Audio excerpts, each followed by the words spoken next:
Hi, my name is Susan Garza. I live in Alvin, Texas, and I am a patient of Dr. Wentworth's. And as you know, raising children, it takes a lot of work. You're running here to there. You don't have time to really cook the healthy meals you need to. So, each time I got pregnant, I never really lost the weight. So I was slowly just maintained or just kept the weight on me.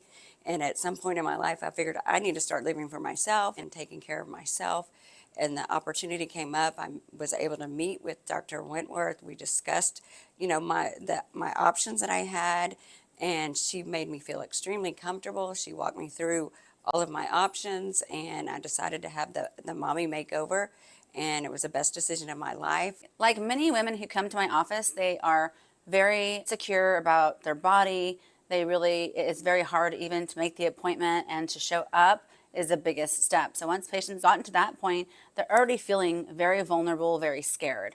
Now when I see her, I can tell that her clothing is much more flattering to her figure. She feels confident. I see her in social media posts, and I can tell that she's just radiating happiness from within, and not because of her body, because she feels good all over. And so she knows that she can, be happy with the way her face looks, her body looks, and how everything works together.